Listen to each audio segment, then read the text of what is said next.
말씀 보겠습니다. 사도행전 2장 1절에서 13절까지 합독하겠습니다. 오순절 날이 이미 이르매 저희가 다 같이 한 곳에 모였더니 호련히 하늘로부터 급하고 강한 바람 같은 소리가 있어 저희 앉은 온 집에 가득하며 불의 혀같이 갈라지는 것이 저희에게 보여 각 사람 위에 임하여 있더니 저희가 다 성령의 충만함을 받고 성령이 말하게 하심을 따라 다른 방언으로 말하기를 시작하니라. 그때 경건한 유대인이 천하 각국으로부터 와서 예루살렘에 묵어하더니 이 소리가 나매 큰 무리가 모여 각각 자기의 방언으로 제자들이 말하는 것을 듣고 소동하여 다 놀라 기이 여겨 이르되 보라 이 말하는 사람이 다 갈릴리 사람이 아니냐. 우리가 우리 각 사람이 나는 것 방언으로 듣게 되는 것이 어찌면요. 우리는 가데인과 베데인과 엘림인과 또 메소포타미아, 유대와 가바도기아, 본도와 아시아, 프루디아와 밤빌리아, 애국과 및 구레네에 가까운 리비아 여러 지방에 사는 사람들과 로마로부터 온 나그네 곧 유대인과 유대교에 들어온 사람들과 그레데인과 아라비아인들이라. 우리가 다 우리의 각판으로 하나님의 큰 일을 말함을 듣는도다 하고 다 놀라며 우혹하여 서로 가로되 이 어쩐 일이냐 하며 또 어떤 이들은 조롱하여 가로되 저희가 새소리 취하였다 하더라. 아멘. 기도하겠습니다. 하나님 아버지, 오늘도 말씀 안에서 하늘의 신령한 것들을 바라보는 시간이 되게 하시고 주님의 놀라운 그 역사하심이 바로 오순절부터 시작된 이 성령의 역사가 오늘도 계속 이어지는 사건으로 우리에게 증거되도록 역사해 주시옵소서. 예수님의 이름으로 기도합니다. 아멘. 네, 오늘은 사도행전 제6강입니다. 제목은 성령의 약속입니다. 네, 성경은 하나님의 일방 언약이라고 합니다. 그러니까 하나님의 이름이 스스로 있는 자라는 뜻인데요. 네, 이렇게 성경 전체에서 이야기하는 내용이 다 하나님께서 천지를 창조하신 것처럼 예수 그리스도가 십자가에 죽으시고 부활하시고 승천하시고 또 성령이 강림하시고 그래서 땅끝까지 그 십자가 소식이 증거되는 이 일련의 모든 과정을 이제 하나님이 하셨다고 하는 거예요. 그래서 그걸 하나님의 의라고 한다고 말씀을 드렸습니다. 그러니까 하나님의 의의 반대말은 자기의 의예요. 그래서 이제 이렇게 하나님의 의의 구성 조건들이 이제 믿어지는 이 사람을 일컬어서 선택받은 사람이라고 이렇게 한다고 합니다. 그러면 지금 이제 오늘 읽은 사도행전 오순절 날 드디어 이제 성령이 강림을 하시는 내용인데 지금 이 이야기는 누가복음에서 말씀한 내용은 예수님의 이야기가 이제 마감이 되는 것이죠. 그리고 사도행전에서는 예수님의 이야기가 다른 차원에서 이제 시작이 되는 것입니다. 성령으로 시작을 한다는 것이죠. 성령이 오시면 예루살렘과 온 유대와 사마리아와 땅끝까지 이르러 이제 예수님의 증인이 되는데 그 증인의 조건은 성령 받은 사람이냐 하는 것입니다. 그래서 예수님의 초림은 이제 누가복음으로 끝이 난 거예요. 그리고 예수님의 영으로서 오신 그 일은 이제 오순절 날 비로소 새 단계를 시작한다 하는 것입니다. 그래서 예수님의 승천 이전에는 예수님 자신은 성령 충만하게 이렇게 사셨는데 성령을 그의 제자들에게 줄 수는 없는 상태에 있었습니다. 그러나 승천 후에 바로 이렇게 오순절 날 바로 예수님이 성령을 수여하시는 분으로 이제 성경은 계시하고 있다는 것입니다. 그런 의미에서 이제 오순절부터 제자들의 증거는 사실은 제자들의 증거라고 말할 수 없고 성령의 역사라고 말해야 된다고 말씀을 드렸죠. 그래서 사도행전은 성령행전이다. 그 말을 드린 겁니다.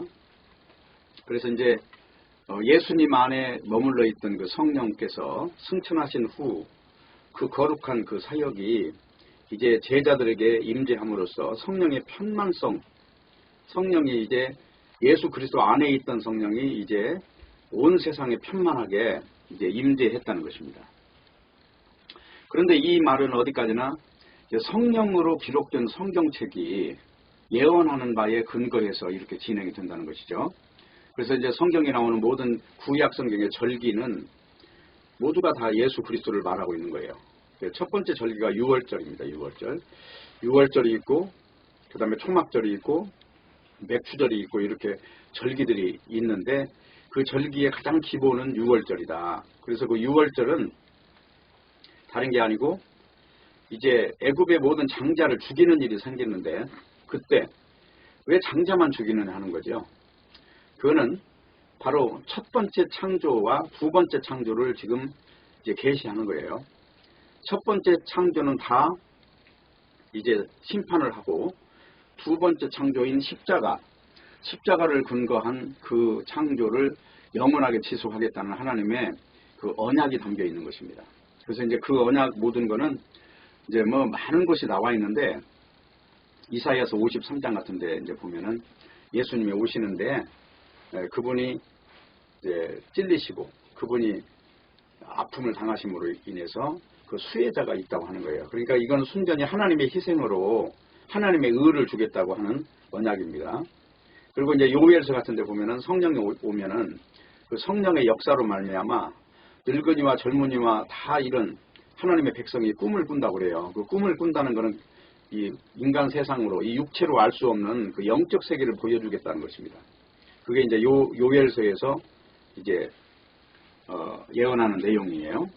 그리고 이제 미가서 5장에 보면은 그는 베들레헴으로 오시는데 그분의 정체는 태초의 상고에 그러니까 하나님이 이 땅으로 오신다는 걸 이제 구약 성경이 다 예언을 하고 있는 거예요. 그 예언 중에 하나가 이제 요엘서 2장을 이제 읽어보면 이렇게 나와 있어요. 2장 28절에 32절을 보면은 그 후에 내가 내 신을 만민에게 부어주리니 너희 자녀들이 장래 일을 말할 것이고 너희 늙은이는 꿈을 꾸고 너희 젊은이는 이상을 볼 것이며 그때 내가 또 내 신으로 남종과 여종에게 부어줄 것이며 내가 이적을 하늘과 땅에 베풀리니 곧 피와 불과 연기 기둥이라. 여호와의 크고 두려운 날이 이르기 전에 해가 어두워지고 달이 핏빛같이 변하려니와 누구든지 여호와의 이름을 부르는 자는 구원을 얻으리니 이는 다 여호와의 말대로 시온산과 예루살렘에서 피할 자가 있을 것이며 남은 자 중에 나 여호와의 부름을 받을 자가 있을 것입니다. 지금 이게 요엘서의 예언이에요. 근데 이제 이 내용을 사도행전 지금 오늘 읽은 2장 16절에 가면은 이렇게 그대로 다시 말을 해요. 이는 곧 선지자 요엘로 말씀하신 것이니 일러스되 하나님이 가라사대 말세에 내가 내 영으로 모든 육체에게 부어주리니 너희의 자녀들은 예언할 것이고 너희의 젊은이들은 환상을 보고 너희 늙은이들은 꿈을 꾸리라. 이러면서 이제 베드로가 설교를 할 때 지금 이 2장 앞부분에서 성령 충만을 받고 난 다음에 맨 먼저 일어나는 일이 입을 열어 천국을 증거하는 것이죠. 이제 그 천국을 증거하는 그것을 그냥 증거하는 게 아니라 구약 성경에 약속한 것이 이렇게 이루어지는 그 내용을 지금 설명을 하는 겁니다. 그러면서 이제 지금 베드로의 설교가 여기 14절부터 이어지는 거거든요. 베드로가 11사도와 같이 서서 소리를 높여 가로되 유대인들과 예루살렘에 사는 모든 사람들아 이 일을 너희로 알게 할 것이니 내 말에 귀를 기울여라. 내 말 좀 들어봐라. 지금 그러면서 설교를 하죠. 그러면서 이 사람들은 이제 이런 사도들의 모습을 보면서 저 사람들이 술 취했구나. 근데 지금 이때가 언제냐면은 오순절이에요. 오순절이라는 건 명절입니다. 유대인의 명절이에요.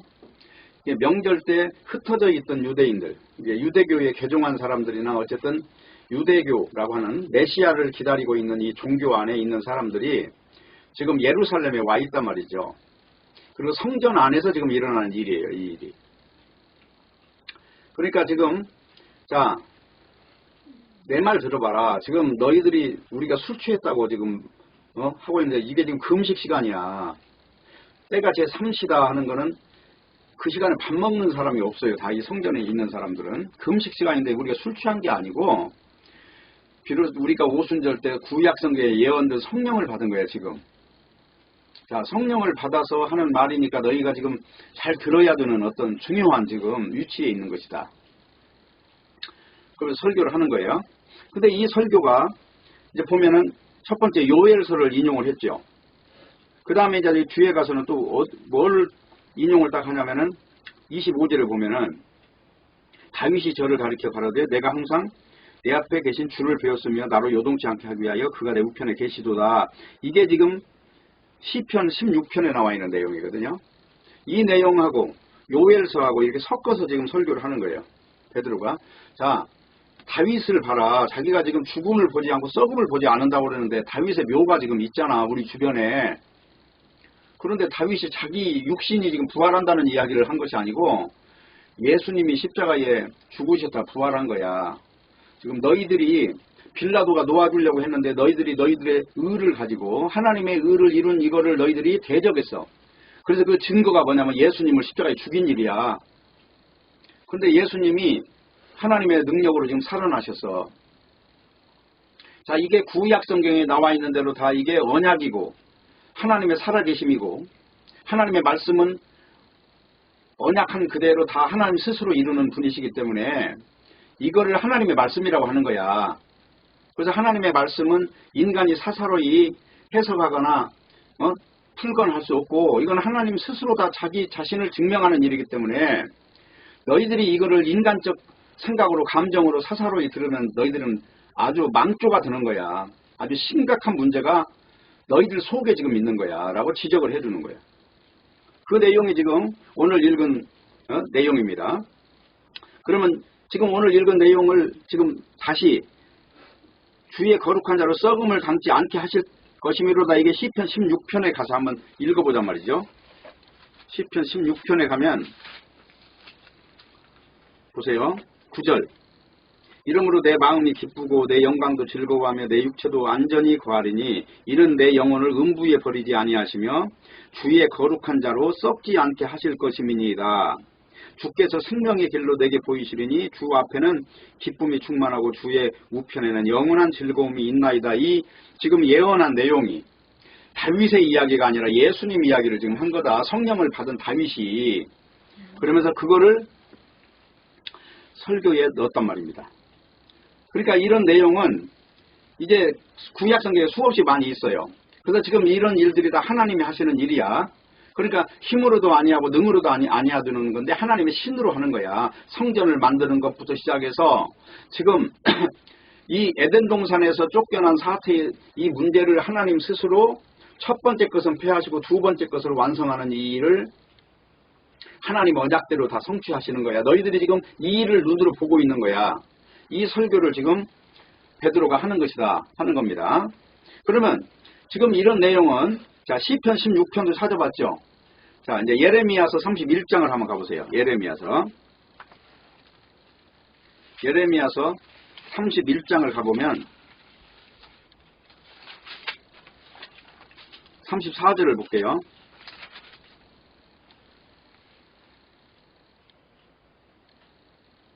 예레미야서 31장 31절부터 볼게요. 나 여호와가 말하노라 보라 날이 이르니 내가 이스라엘 집과 유다 집에 새 언약을 세우리라. 이 새 언약하고 옛 언약하고는 달라요. 옛 언약은 율법이라면 새 언약은 성령이 오는 거예요. 자 그래서 어떻게 되느냐 조금 더 읽어볼게요. 나 여호와가 말하노라 이 언약은 내가 그들의 열조의 손을 잡고 애굽 땅에서 인도하여 내던 날에 세운 것과 같이 아니할 것은 자 이거는 율법이 아니다. 아니할 것은 내가 그들의 남편이 되었어도 그들이 내 언약을 파하였습니다. 그러니까 외부에 있는 율법을 갖고 의에 도달할 수 없다. 그거는 이유가 뭐냐면 그 인간 속에 들어와 있는 선악과라고 하는 것 때문에 안 되는 거예요. 쉽게 말하면 죄가 주인이 되어 있기 때문에 하나님의 법을 못 지켜요. 그러면 어떻게 하냐면 성령을 집어넣는다는 거예요. 성령을 우리 속에 임재하게 해서 하나님이 완성된 그 약속이 성취된 것을 믿게 만든다는 거죠. 자 33절이에요. 나 여호와가 말하노라 그러나 그날 후에 내가 이스라엘 집에 세울 언약은 이러하니 곧 내가 나의 법을 그들의 속에 두며 나의 법이라는 것은 나의 영을 사람의 속에 둔다는 거죠. 속에 두며 그 마음에 기록하여 나는 그들의 하나님이 되고 그들은 내 백성이 될 것이다.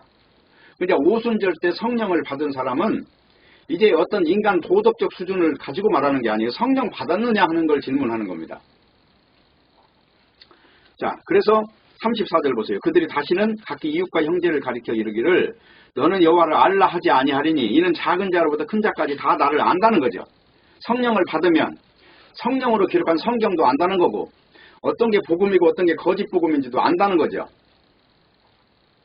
그래서 이렇게 구별이 되는 거예요. 이게 이제 구약 성경의 언약한 하나님의 이제 오순절 때 성령 강림을 지금 내다보고 언약한 거예요.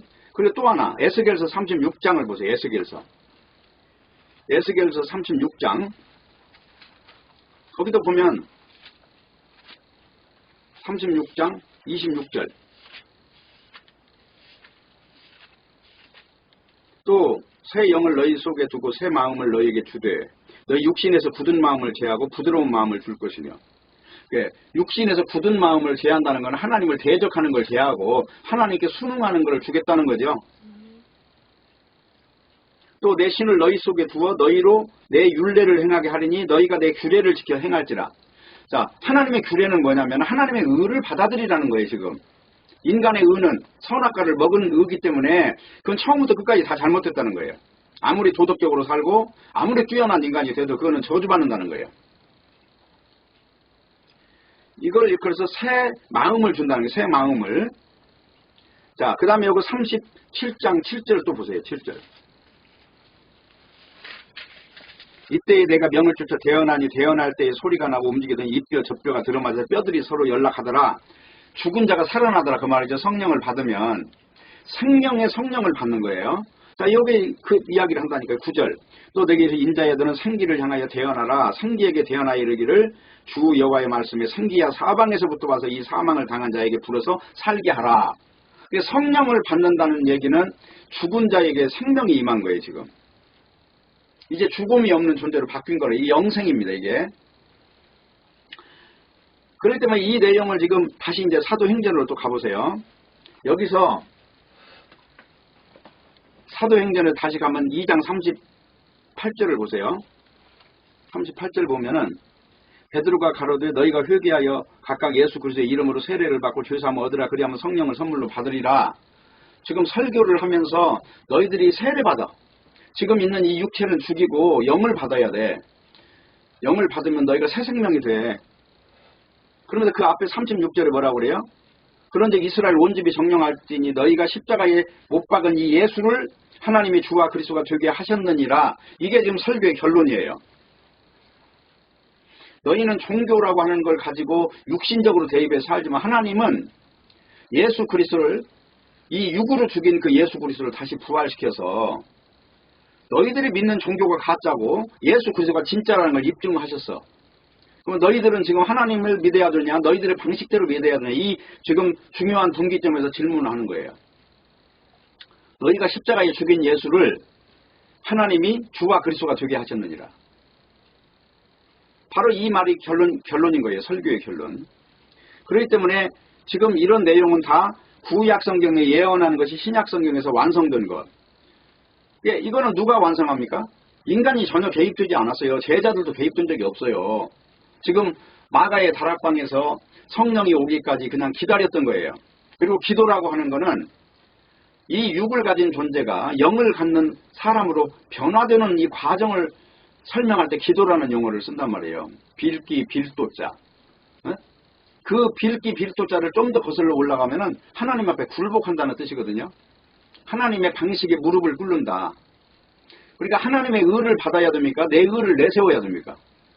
하나님의 의를 단지 은혜로 받는 거예요. 이걸 지금 성경은 이야기하고 있다. 그래서 사도행전 그 뒤에 3장 25절을 가면은 3장 25절 보면 너희는 선지자들의 자손이요 하나님이 너희 조상으로 세우신 언약의 자손이라.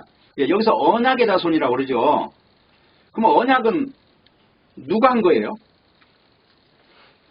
자, 창세기 15장에 가면 하나님이 아브라함하고 언약을 세우는데 아브라함은 언약 밖에 있고 하나님 홀로 쪼갠 고기 사이로 지나가는 내용이 나와요. 그게 하나님의 일방 언약이단 말입니다.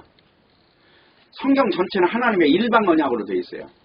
그렇기 때문에 인간의 의가 개입되는 순간에 그거는 가죽옷이 아니라 무화과나무 옷이 되는 거예요. 철저히 이건 은혜이고 하나님 홀로 완성하신 일이고 그렇기 때문에 우리는 그 은혜를 인하여 너희가 구원을 얻는 것이 너희의 행한 바 의로운 행위가 아니고 오직 하나님의 긍휼 안에서 만들어내는 그것이 디도서 3장 5절 말씀이란 말이에요. 오직 긍휼을 쫓아 만들어내는 은혜를 입으라 하는 것이 하나님의 방법이라는 것이죠. 에베소서 2장 8절은 뭐예요? 에베소서 2장 8절 하면 읽어볼게요. 예, 중요한 거는 성경책이 말하고자 하는 내용이 그 아주 중요한 그 기본 그 기둥이 있어요. 자, 2장 8절. 너희가 은혜를 인하여 믿음으로 말미암아 구원을 얻었나 이것이 너희에게서 난 것이 아니요 하나님의 선물이라고 하잖아요. 인간에게서 나오는 거는 일치 없다. 그냥 하나님이 일방적으로 주는 선물이에요. 그 다음에 이걸 설명하려고 9절에서 뭐라고 그래요? 행위에서 난 것이 아니니 이는 누구든지 자랑치 못하게 함이니라. 행위에서 난 것이면 자랑거리가 있죠. 야, 내가 이렇게 했더니 하나님이 이렇게 했어. 근데 이건 일체 그런 게 없다는 거예요. 그냥 하나님이 일방적으로 선언하시고 하나님이 완성하시는 거예요.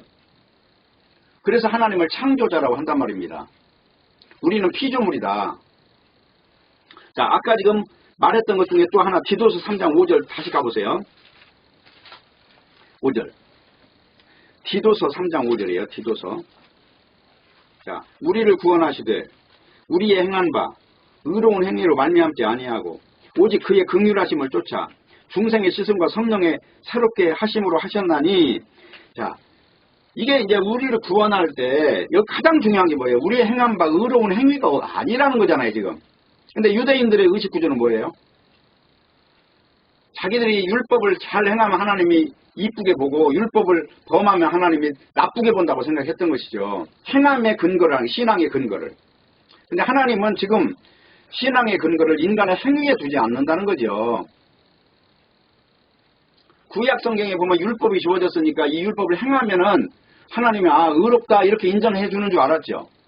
근데 율법을 행한다는 얘기는 다른 말로 말하면 이제 십계명을 행한다는 것인데, 원래 십계명이라는 건 첫 번째가 나 위에 다른 신을 섬기지 말라는 거잖아요. 근데 인간은 자기가 신이 돼 있어요.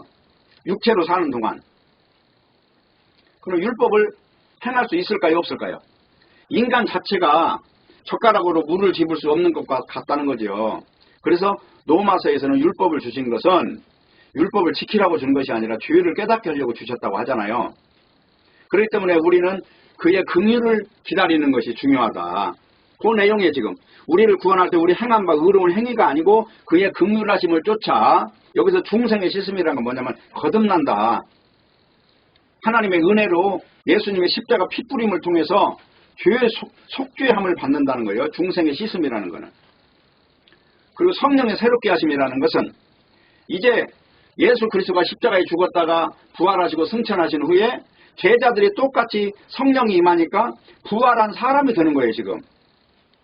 그것이 로마서 6장이란 말입니다. 로마서 6장을 다시 가서 볼게요. 이 로마서 6장이 그렇게 중요하다고 말했잖아요. 이 로마서 전체에서 로마서 6장을 이해를 못하는 사람은요, 절대로 이 로마서를 하나도 모른다고 결론 내려야 돼요. 이 6장을 모르면. 자, 보세요. 2절, 3절. 무릇 그리스도 예수 합하여 세례를 받은 우리는 그의 죽으심과 합하여 세례를 받은 줄 알지 못하느냐. 세례라고 하는 건 죽었다 산다는 거예요. 예수 그리스도를 믿는 이 이치가 이렇게 믿어진 사람은 지금 다시 살아난 사람이라는 얘기죠.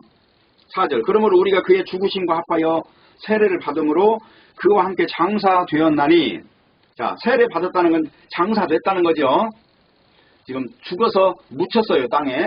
그 다음에 이는 아버지의 영광으로 말미암아 그리스도를 죽은 자 가운데 살리심과 같이 우리로 또한 새 생명 가운데 행하게 하려 함이라. 그러니까 예수님과 함께 세례를 받아서 죽었는데 새 생명이라고 하는 새로운 생명이 들어온 거예요. 성령을 받았다는 거죠. 이 성령을 받았다는 것은 구약 성경에 예언한 대로 하나님의 백성에게 이제 율법의 법이 아니라 어떤 새로운 마음을 주셨다는 거죠. 그걸로 이렇게 거듭나게 해서 새 생명을 누리게 한다는 것이 목적이라는 거예요.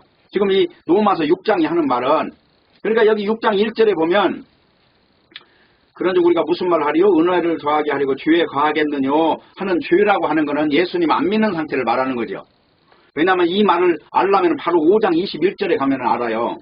이는 죄가 사망 안에서 왕노릇 한 것 같이, 죄가 어디서요?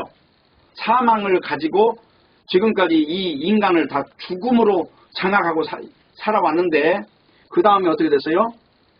왕노릇 한 가지. 은혜도 또한 의로 말미암아 왕노릇하여, 은혜로 말미암아 이제는 죽음이 없는 새 생명으로 이제 입증된 하나님의 언약이 실체다 하는 것을 인정하고 사는 거예요. 그럼 어떻게 돼요? 우리 주 예수 그리스도로 말미암아 영생에 이르는 것이죠. 영생이라고 하는 것과 죽음이라고 하는 건 다르지요. 그래서 영생 안에 있는 사람과 죽음 안에 있는 사람을 가지고 두 가지 논증을 하면서 여기 6장에서 그런즉이라고 하는 말을 썼잖아요.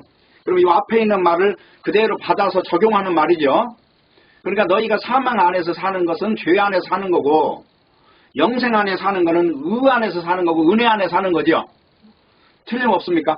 그러니까 6장 1절을 이 앞에 걸 전제하고 해석하지 않으면 이 죄라는 용어를 도덕이나 윤리에 적용하는 오류를 범하는 것이다 하는 겁니다.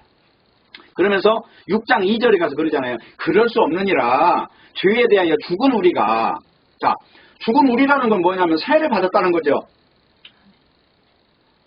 자, 내가 지금 죽었다가 살아난 사람인데 나는 육신으로는 죽었고 영으로는 살아났어. 지금 눈으로 볼 때는 죽음이 있을지 몰라도 이건 죽음 자체가 없는 거야.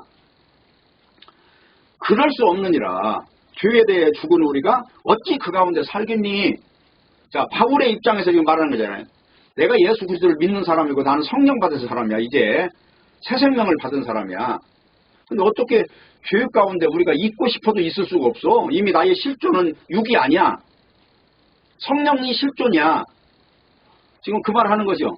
그러면서 이 뒤에서 죄라는 용어를 쓸 때 사망이라고 하는 것과 연결해 쓰고 있고 여기서 세례라는 말을 그래서 사망 속에 들어갔다가 부활한 사람으로 지금 말하면서 6장 3절에 가서 그리스도 예수 아빠의 세례를 받은 우리는 그의 죽으심과 함께 세례를 받았고 그 다음에 뭐라고 그래요?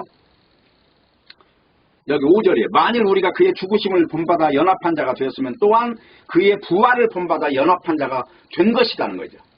이제 부활한 사람이 된 것이라는 거죠. 이게 로마서 6장의 논증이란 말이에요. 이 내용을 모르는 사람은 로마서를 아무리 유창하게 설교해도 그는 로마서를 하나도 모른다는 거예요. 그래서 그 사람은 성령 받았다고 할 수가 없는 거예요. 성령 받았다는 건 새 생명인데 지금 옛 생명이 아니고 새 생명인데 지금 이걸 논증하는 거예요. 그러니까 중요한 거는 성경 전체는 바로 하나님의 일방 언약으로 되어 있다니까요. 인간이 개입해서 뭐가 성사가 되고 안 되고가 없어요. 하나님이 다 하시는 거예요. 버릴 자 버리고 살릴 자 살리고 그래서 하나님은 두 가지 양자의 어떤 그 존재를 구별하는 일만 하시는 거예요. 첫 것은 패하고 둘째 걸 세우시고 에서는 미워하시고 야곱은 사랑하시고 성경 전체가 그러는 내용이 우리한테 믿음이 왔다면 이건 하나님의 놀라운 은혜를 입은 거예요 지금. 그리고 지금 베드로의 설교를 듣고 어찌할꼬 하는 자들은 벌써 증거가 먹혀 들어갔다는 거죠. 왜? 사술에 취했구나 하고 지금 비아냥거리는 사람이 있는가 하면 깜짝 놀라서 어찌할꼬 하는 사람이 있잖아요. 그 어찌할꼬 하는 사람은 증거를 받은 자고 사술에 취했다고 비아냥거리고 있는 사람은 이미 심판의 칼날 아래에 있는 거예요. 성경은 그래서 지금 이런 문제를 가지고 인간이 접근할 수 없는 경계선을 두고 있다는 것입니다. 자, 그러면 오늘 이런 내용들이 이제 창세기 12장을 한번 가보세요. 창세기 12장을 가서 잠깐 터치를 하고 12장 2절 내가 너로 큰 민족을 이루고 네게 복을 주어 네 이름을 창대케 하리니 너는 복의 근원이 될지라 너를 축복하는 자에게는 내가 복을 내리고 너를 저주하는 자에게는 내가 저주하리니 땅의 모든 족속이 너를 인하여 복을 얻을 것이니라 하신지라. 지금 이게 하나님께서 아브라함에게 지금 언약하시는 내용이에요. 아브라함이 본토 친척 아비집에서 부름을 받고 가나안에 지금 이제 입성을 하는 이 과정 전체를 다루고 있는데 어쨌든 아브라함한테 언약한 이 언약의 시작이에요. 물론 그 위에 이제 올라가면 창세기 3장에 바로 여자의 후손이 오지요. 그래서 여자의 후손은 마리아에게서 예수가 나셨잖아요. 남자 없이. 그게 여자의 후손이에요. 실체는. 그리고 그 그림대로 계속 보여주는 거는 이제 다말, 또 룻, 밧세바 이런 사람들을 통해서 그 여자의 그 어떤 그 희생으로 말미암아 족보가 계속 이어지는 걸 보여주면서 결론 만치표를 찍을 때 마리아에게서 그리스도가 나시니라 하는 걸로 마태복음 족보가 완성이 돼가잖아요. 그런 언약은 계속 살아있는 거예요. 지금 노아의 홍수 때 다 죽였는데도 여전히 노아 속에 이 언약이 그대로 살아있었던 거예요. 그래서 이제 쭉 지나오다가 이제 셈 족속이 이제 언약을 가지고 있는 족속이고 나머지들은 언약을 버리는 함 족속들은 다 인본주의를 흘러가는 족속들이고 이런 인류 속에 하나님의 언약을 붙잡은 존재가 있고 언약을 버린 존재가 있고 그러면서 이걸 두 가지 족보로 다뤄요. 다루면서 지금 여기는 창세기 12장이란 말이에요. 그러니까 아브라함한테 또 언약을 하고 이삭한테 언약하고 야곱한테 언약하고 계속 이 언약을 상기를 시켜요. 그러면서 이 구약 성경에는 이 오실 메시아를 기다리는 이걸 가지고 믿음이라고 그랬어요. 신약에는 오신 메시아를 믿는 걸 믿음이라고 하는 거고 그래서 이 언약이 계속 살아있는 것이다. 예? 그러면 이 언약이 또 가서 보세요. 조금 더 갈라디아서 3장 14절로 한번 가보세요. 신약 성경에 갈라디아서 3장 14절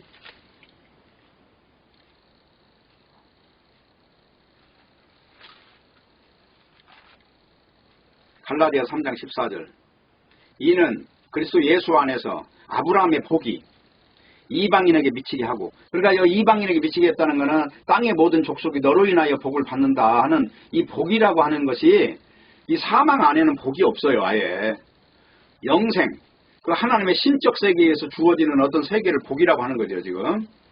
자 그러면서 아브라함이 복이 이방인에게 미치게 하고 또 우리로 하여금 믿음으로 말미암아 성령의 약속을 받게 하려 하심이라 그랬죠. 이 성령의 약속은 구약 성경 전체에 예수 그리스도가 오셔서 이 의를 완성하시고 십자가에 죽으신다는 언약이 계속해서 지금 깔려 있는 거예요.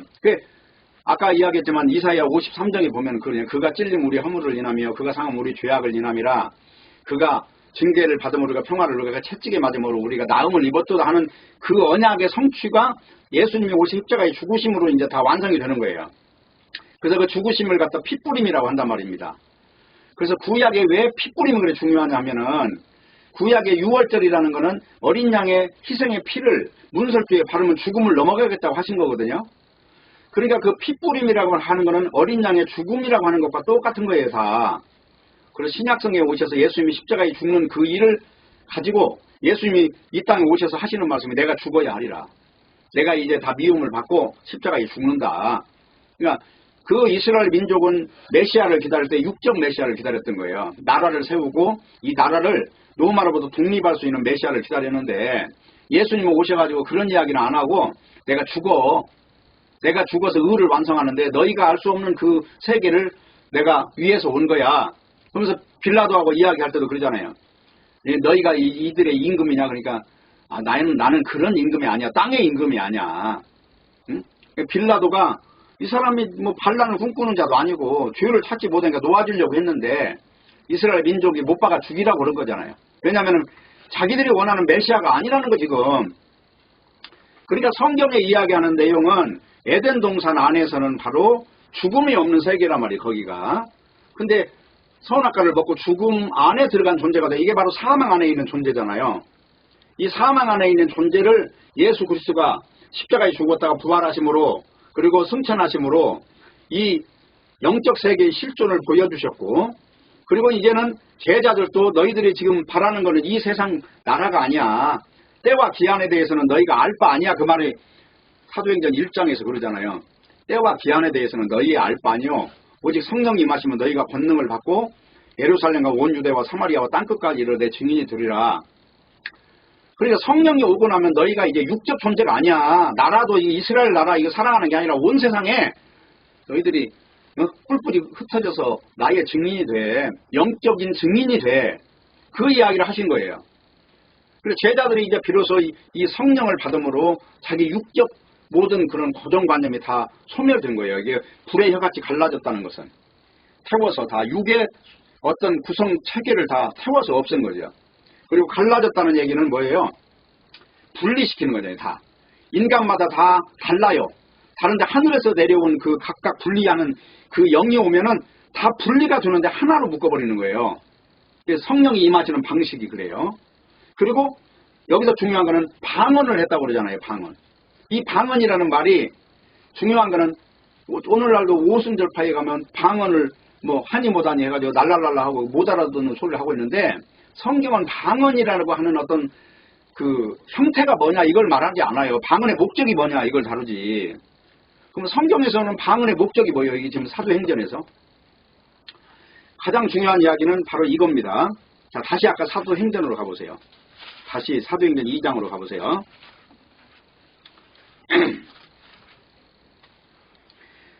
자, 여기서 보면 4절 보면 저희가 다 성령 충만을 받고 성령이 말하게 하심을 따라 다른 방언으로 말하기를 시작하니라 그랬어요. 그러면 다른 방언이라는 거는 이제 지금까지 없던 어떤 소리를 했다는 거죠.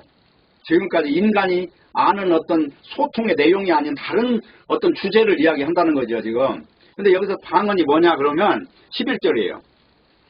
그레데인과 아라비아인들이라 우리가 다 우리의 방언으로 하나님의 큰 일을 말함을 듣는도다. 하나님의 큰 일을 말하는 것을 방언이라고 그래요. 방언의 목적. 그러면 여기서 하나님의 큰 일이 뭐냐? 딴 게 아니고 아까 읽었던 요엘서 이야기라니까요. 야, 너희들 들어봐. 자, 이제 말세에 하나님께서 이제 하나님의 영을 부어주시는데 젊은이는 꿈꾸고 늙은이는 환상을 봐. 근데 그 환상의 내용이 뭐냐면 피와 불과 연기야. 한마디로 세상의 심판 아래 있고 이게 인간이 선악과를 먹고 사망이 지배하고 있는 이 세상을 형상을 다 드러내는 존재들로 바뀌어. 그것이 방언의 정체라니까요. 그러니까 자, 그런데 뭐냐? 여기 20절. 주의 크고 영화로운 날이 이르기 전에 해가 변하여 어두워지고 달이 변하여 피가 들으라. 해가 뭐예요? 해가 인간에게 있어서 한마디로 그 분별하고 그 일하게 하는 그 원동력이 해지요. 근데 어느 순간에 영이 오면은 이 인간의 육체로 일하는 모든 것이 헛되고 헛되다는 걸 알게 되는 거죠. 그래서 그것이 어둠으로 바뀌는 그것을 성령 받았다고 하는 거예요. 그리고 달이 변하여 피가 된다는 얘기도 그거잖아요. 달이라고 하는 거는 굉장히 아름다운 것이고 낭만이 있는 거예요. 근데 인생사를 보면은 저주 아래 있는 인생사를 보면 낭만은커녕 고통과 슬픔밖에 없는 거잖아요. 예? 눈을 제대로 뜨고 보면 그 전도서를 가지고 뭐라고 한 줄 알아요? 지혜의 책이라고 하는 전도서. 성령을 받고 보니까 이 세상이 참 그토록 고통스럽게 일해서 희망을 따려고 했는데 희망은 그냥 자식들 재산 물려주니까 행복하게 살으라고 돈은 버는데 자식들끼리 원수가 돼가지고 싸우고 난리가 난 것이 이게 세상 현상이잖아요. 그토록 고생해서 모든 걸 아름다운 희망의 열매를 따려고 노력했는데 희망은 그냥 살만하면 죽고 살만하면 병들고 살만하면 뭔가가 악기가 끼고 살만하면 코로나 오고 또 살만하면 메르스가 오고 또 살만하면 사스가 오고 계속해서 이런 인생사 전반을 다 통체적으로 통찰을 해보면 이게 바로 달이 변화에 피가 되는 현상이잖아요. 이게 성령 받은 사람들의 모습이라는 것입니다. 그렇기 때문에 오순절 때 임하는 이 성령을 받고 나면 이것이 바로 하늘 열매라는 얘기가 되는 거예요. 하늘 열매. 그래서 이 오순절은 제자들에게는 새 언약의 시작이고 본질인 것이고 그렇지만 성령을 떠나서는 새 언약은 없는 겁니다. 없는 것이고 그래서 이제 오순절 때 비로소 인종을 초월하고 국가를 초월하는 그 시대를 열었던 것이고 그리고 신약 교회의 탄생의 바로 배경이 이 오순절이 된 거예요. 이때부터 성령의 말하게 하심을 따라서 똑같은 말을 하게 돼 있어요. 베드로가 하는 말이나 바울이 하는 말이나 내용을 보면 똑같아요. 그래서 이거를 방언이라고 하는 것입니다. 그래서 원래는 이 방언이라는 용어가 창세기에 보면 바벨탑을 지었던 그 리므롯 시대에 이 언어가 다 흩어졌어요. 그래서 언어의 통일성이 없는 거예요. 각자가 다 누가 잘났느냐, 누구의 언어가 더 세냐 이런 걸로 나누는데 예수 그리스도의 성령을 받고 나면 언어가 하나로 묶어진 거죠. 그래서 성령 받은 사람은 똑같이 같은 언어를 쓰기 때문에 이걸 새 방언이라고 하는 것이고 하나의 방언이라고 하는 것입니다. 어쨌든 이제 중요한 거는 오늘 여기 이제 다시 1절에서부터 3절까지 한번 다시 볼게요. 오순절 날이 이미 이름에 저희가 다 같이 한 곳에 모였더니 호련히 하늘로부터 급하고 강한 바람 같은 소리가 있어 저희 앉은 온 집에 가득하며 불의 혀같이 갈라지는 것이 저에게 보여 각 사람 위에 임하여 있더니 저희가 다 성령 충만을 받고 성령이 말하게 하심을 따라 다른 방언으로 말하기를 시작하니라. 지금 여기서 말하는 다른 방언은 언어의 장벽을 넘어섰다는 겁니다. 그리고 그 내용은 하나님의 큰 일이라는 거예요. 그리고 성령을 받는 과정을 보면 바람같이 여기서 바람같이 이 말은 이제 큰 힘의 어떤 상징이죠. 태풍 이런 걸 말할 때 이렇게 지금 용어를 쓰는 거예요. 그러니까 이건 압도됐다는 거예요. 하나님의 방식에. 인간이 어디가 끼어들 자리가 없고 그냥 인간은 한마디로 먼지같이 이렇게 하나님 앞에서 낮아져 버리는 그 상황을 지금 이렇게 그리고 있다는 거죠. 그리고 불이 내렸다는 건 소멸했다는 것이고, 그리고 다른 방언이라고 하는 것은 지금까지 인간 세계에 없는 그 묵시의 세계의 방언을 말하는 거예요. 그러니까 요엘서에 말했던 내용이에요, 그게. 그래서 방언의 내용이 열린 사람은 해가 변하여 어둠이 되고 달이 변하여 피가 되는 어떤 이런 이치를 말하는 거예요. 지금 보는 세계가 달라진 거죠. 이걸 일컬어서 성령 받았다고 하는 거예요.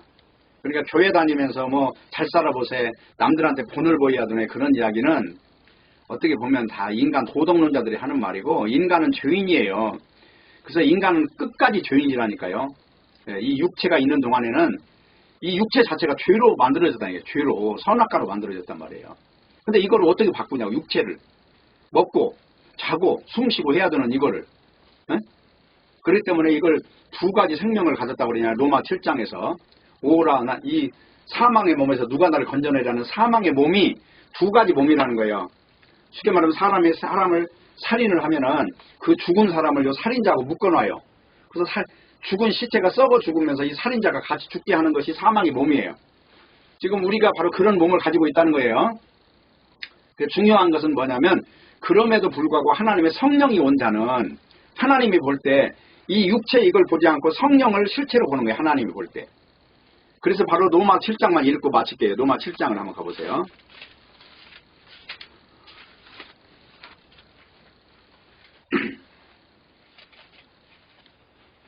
24절이야. 오라 나는 곤고한 사람이로다. 이 사망의 몸에서 누가 나를 건져내랴. 그죠? 우리 주 예수 그리스도 말미암아 하나님께 감사하리로다. 그런즉 내 자신이 마음으로는 하나님 법을, 육신으로는 죄의 법을 섬긴다. 육신은 있는 동안에 죄의 법 안에서 묶여 있다는 거죠.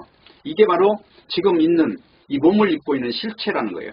그렇기 때문에 어떻게 했냐. 8장을 가보세요. 그러므로 이제 그리스도 예수 안에 있는 자에는 결코 정죄함이 없나니, 그럼에도 불구하고 예수님을 믿는 성령의 법 안에 있는 자에게는 죄라고 하는 걸 묻지 않는다는 거죠. 이게 속죄의 세계예요. 정죄함이 없나니, 이는 그리스도 예수 안에 있는 생명의 성령의 법이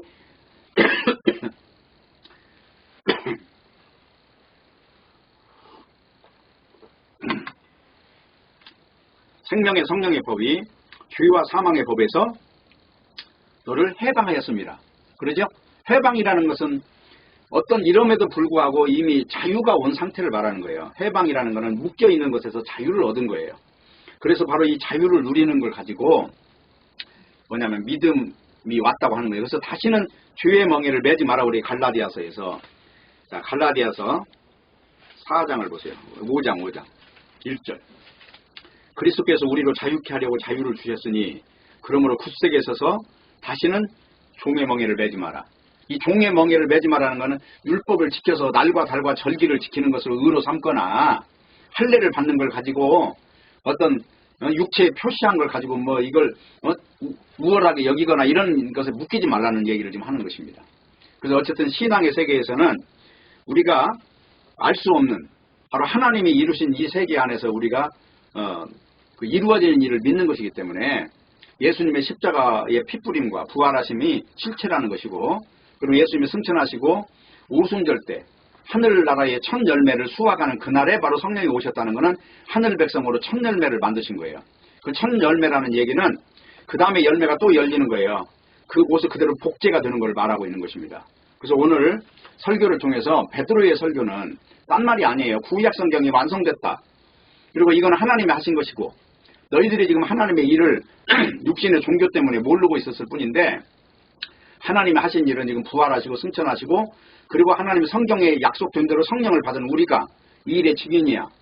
그래서 너희들이 이 사실에 대해서 이제 무시하면 너희들에게 얼마나 아주 처참한 결과가 오는지 그것을 너희가 명백히 알아야 이 영의 세계에 눈을 뜨는 것이야.